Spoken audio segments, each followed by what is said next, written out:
2024కి సంబంధించి 'గద్దర్' అవార్డులని తెలంగాణ రాష్ట్ర ప్రభుత్వం ప్రకటించింది. చాలా కాలం తర్వాత తెలుగు ఇండస్ట్రీకి, తెలుగు చిత్రసీమకి ప్రభుత్వం తరపు నుంచి వచ్చిన అవార్డులివి. ఈ విషయంలో చిత్రసీమ మొత్తం హ్యాపీగా ఉంది. ఇక ఆంధ్రప్రదేశ్ ప్రభుత్వం ఎలా ఎలా దీన్ని రిసీవ్ చేసుకుంటుంది, వాళ్ళెప్పుడు అవార్డులు ప్రకటిస్తారన్నది వేరే డిబేట్. కాకపోతే ఇప్పుడు ఈ అవార్డ్ లిస్ట్ పక్కన పెట్టి చూస్తే అవార్డులన్నీ ఒక ఎత్తు, అల్లు అర్జున్‌కొచ్చిన ఉత్తమ నటుడు అవార్డ్ మరో ఎత్తు. ఎందుకంటే 'పుష్ప 2'కి సంబంధించి అల్లు అర్జున్ మిశ్రమమైన ఫలితాలు, మిశ్రమమైన జ్ఞాపకాలున్నాయి. ఆ సినిమా 1,500 కోట్లు కొట్టింది. ఆ సినిమా బాలీవుడ్‌లో మంచి కలెక్షన్‌లు రాబట్టింది. యాక్టింగ్ పరంగా చూస్తే 'పుష్ప 1' కంటే 'పుష్ప 2'లో అల్లు అర్జున్ అద్భుతంగా చేశాడన్నది క్రిటిక్స్ ఒప్పుకొని తీరాల్సిన నిజం. అల్లు అర్జున్ ఇష్టపడేవాళ్ళు, అల్లు అర్జున్ ఇష్టపడని వాళ్ళు సైతం 'పుష్ప 2'లో అల్లు అర్జున్ నటన అద్భుతంగా ఉంది. ఈసారి కూడా అతనికే నేషనల్ అవార్డు అని వాళ్ళే ఘంటాపథంగా చెప్తున్నారు. ఒకవైపు ఇన్ని మంచి విషయాలు జరిగితే, మరోవైపు 'పుష్ప 2' సంబంధించి చేదు జ్ఞాపకాలు అల్లు అర్జున్ వెంటాడుతూనే ఉంటాయి. ఒకటి 'సంజయ్ థియేటర్' ఘటన. 'సంజయ్ థియేటర్‌లో' జరిగిన తొక్కిసలాట, అక్కడ జరిగిన ఆ విషాదం ఇప్పటికీ అల్లు అర్జున్ గాని, అల్లు అర్జున్ ఫ్యాన్స్‌ని గాని వెంటాడే ఒక చేదు జ్ఞాపకం. దానికి ముందు ఒక ఎపిసోడ్ జరిగింది. 'పుష్ప 2'కి సంబంధించిన ఒక ఫంక్షన్‌లో సాక్షాత్తు తెలంగాణ ముఖ్యమంత్రి రేవంత్ రెడ్డి పేరుని మర్చిపోవడం అనేది హాట్ టాపిక్. ఒక పెద్ద స్టారు, అల్లు అర్జున్ లాంటి స్టారు ఒక వేదిక మీద మాట్లాడుతున్నప్పుడు, ముఖ్యమంత్రి పేరుని మర్చిపోవడం ఏంటన్నది అసలు విమర్శలకు దారితీసింది.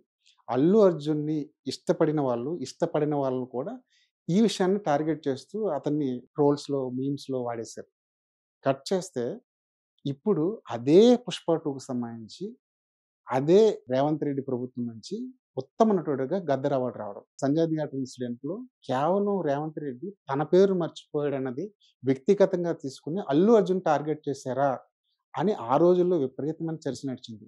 అల్లు అర్జున్ ఫ్యాన్స్ అంతా రేవంత్ రెడ్డి కేవలం కక్ష సాధింపు చర్యలు చేపట్టారని, అందుకే తనను టార్గెట్ చేశారని, బన్నీకి పరోక్షంగా గాని, ప్రత్యక్షంగా గాని ఎలాంటి సంబంధం లేకపోయినా ఈ కేసులో ఇరికించి పోలీస్ స్టేషన్‌ల చుట్టూ తిప్పించారని, ఇప్పటికీ ఆ కేసు తిరగతోడుతూనే ఉన్నారని రకరకాలుగా వార్తలు వినిపిస్తున్నాయి. ఇప్పటికి దాని మీద డిబేట్ జరుగుతుంది.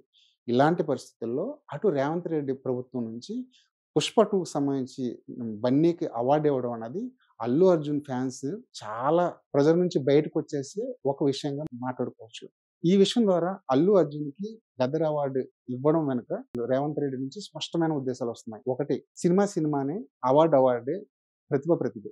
ఎవరైతే బాగా యాక్ట్ చేశారో వాళ్ళకి తప్పకుండా అవార్డ్ ఇవ్వాల్సింది. దాని చుట్టూ ఏం జరిగిందా వ్యక్తిగతంగా అల్లు అర్జున్ ఏంటి, సంజయ్ థియేటర్ ఘటన ఏంటి అన్నది అది వేరే విషయం.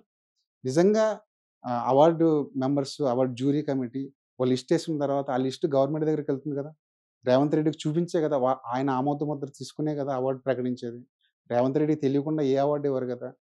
లిస్ట్‌లో అల్లు అర్జున్ పేరున్నప్పుడు కూడా రేవంత్ రెడ్డి దాని మీద ఆమోద ముద్ర ఏసి అవార్డ్ ప్రకటించారంటే, రేవంత్ రెడ్డి ఈ ఇష్యూని పర్సనల్‌గా తీసుకోలేదు. కేవలం ఆ ఇష్యూని ఇష్యూ బేస్ మీద ఆలోచిస్తున్నారు. అవార్డులు వేరు, ప్రతిభ వేరు, జరిగిన ఇష్యూ వేరు అని రేవంత్ రెడ్డి చాలా క్లియర్ కట్‌గా ఉన్నారు. ఇప్పుడు రేవంత్ రెడ్డి వైపు నుంచి అంతా ఆల్ క్లియర్. ఇప్పుడు బన్నీ వైపు నుంచి చూద్దాం. ఈ ఇష్యూ జరుగుతున్నప్పుడే 'గద్దర్' అవార్డులకు సంబంధించి ఒక ప్రకటనొచ్చింది. 'గద్దర్' అవార్డులు ఇవ్వబోతున్నాం. ప్రభుత్వం కూడా ఇండస్ట్రీని ప్రోత్సహిస్తుంది. ఇండస్ట్రీలో ప్రతిభావంతులకి అవార్డులిచ్చి వాళ్ళని లైమ్‌లైట్‌లోకి తీసుకొస్తాం అని జెప్పి రేవంత్ రెడ్డి ఒక స్పష్టమైన ప్రకటన చేశారు. ఆ టైంలోనే ఒకవేళ 'పుష్ప 2'కి గాని 'గద్దర్' అవార్డ్ వస్తే బన్నీ వెళ్తారా? బన్నీ అవార్డ్ తీసుకుంటారా? లేదా అవార్డ్ ఇచ్చినా సరే అంటి ముట్టనట్టు ఉంటారా? అన్నది అప్పట్లోనే ఒక చర్చ నడిచింది. ఇప్పుడు డైరెక్ట్‌గా ఇప్పుడు అలాంటి సినారియోలో ఉన్నాం మనం.